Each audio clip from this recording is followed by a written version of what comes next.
Aujourd'hui, pour changer, et à la demande de Capucine, nous allons faire un cours de géographie. Ouais! Alors, leçon numéro 1. Capucine, peux-tu me dire quel est ce pays? La France, oui, exactement. Ah, bravo Capucine. Allez, maintenant à ton tour, petit inculte. Peux-tu me dire quel est ce pays? Tu sais pas? Tu sais pas quel est ce pays? Mais c'est le Bhoutan, enfin! Le Bhoutan! Ah! Vu ton niveau déplorable, et ce, dès la leçon numéro 1, je crois qu'on va s'en tenir à l'histoire. C'est un trop gros chantier. Désolé Capucine, je suis pas de taille.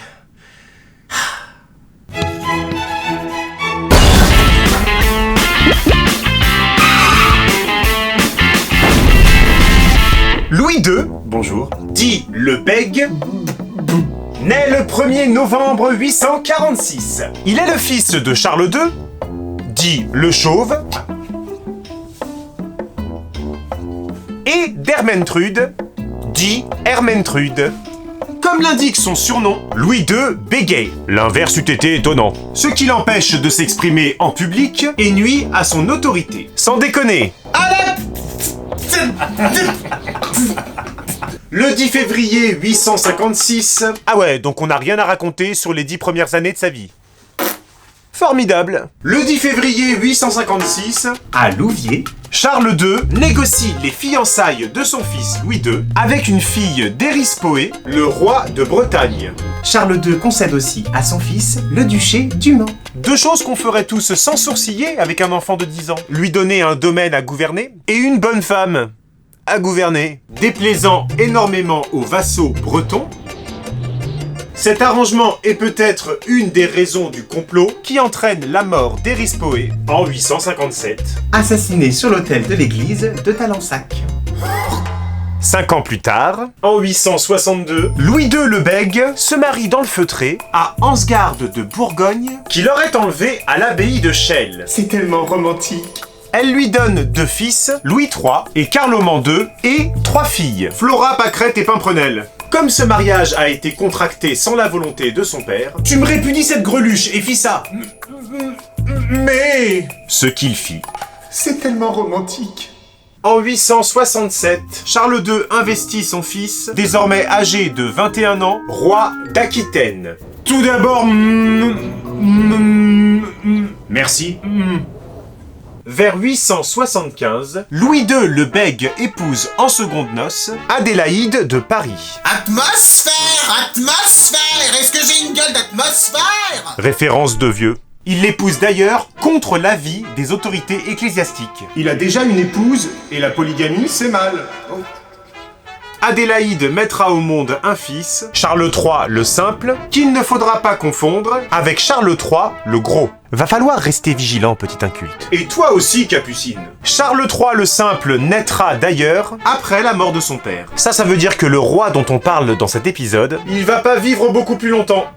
Le 6 octobre 877, déjà vous, à la mort de son père, Louis II devient roi des Francs. Tout d'abord... Merde! Non! Mais son accession au trône est contestée par plusieurs seigneurs et même par l'impératrice Richilde, seconde épouse de son père. Comment peut-on élire un roi comme ça? Non mais de quoi elle se mêle celle-là? Salope! Non! Afin de se rallier des partisans, Louis II le Bègue... Oui bah c'est pas la peine de le préciser encore. Ok. Afin de se rallier des partisans, Louis II prodigue de nombreux cadeaux et promesses. À défaut de charisme, il a de la thune. Et finalement, Richilde elle-même consent à sa succession. Je l'avais mal jugé, hein? Le 8 décembre 877, Louis II est couronné et sacré par l'archevêque de Reims dans la chapelle palatine de l'abbaye Saint-Corneille de Compiègne. Son autorité va cependant rester très faible. Tout d'abord... Mets-toi! Le 7 septembre 878, lors du concile de Troyes, Louis II est sacré une deuxième fois. Parce que mon sacre, à moi, il compte pour du beurre. cette fois-ci par le pape Jean VIII. Pas besoin de faire de longs discours, sire. Malgré ces deux sacres, Louis II demeure un roi sans pouvoir, dominé par la puissance de l'aristocratie. Oh, t'as demandé la permission? Le 1er novembre de la même année, À Fouron, près de Liège, Louis II a la sagesse de conclure, avec son cousin Louis III le Jeune, un accord confirmant le partage de la Lotharingie, effectué par leurs pères respectifs en 870 au traité de Mersonne. Déjà vous. Tu veux mes cheveux aussi tant qu'on y est? Le 11 avril 879, à Compiègne, alors qu'il s'apprête à lancer une expédition pour soumettre les comtes d'Autun et de Mâcon, qui se sont déclarés rebelles, Louis II Mes vaillants soldats!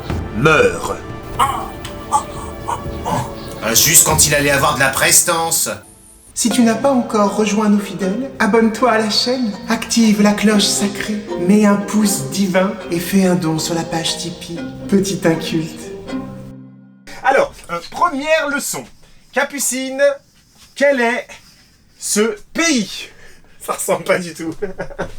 Merde. Non mais de quoi? Je dirais Bourville. Non mais dis donc.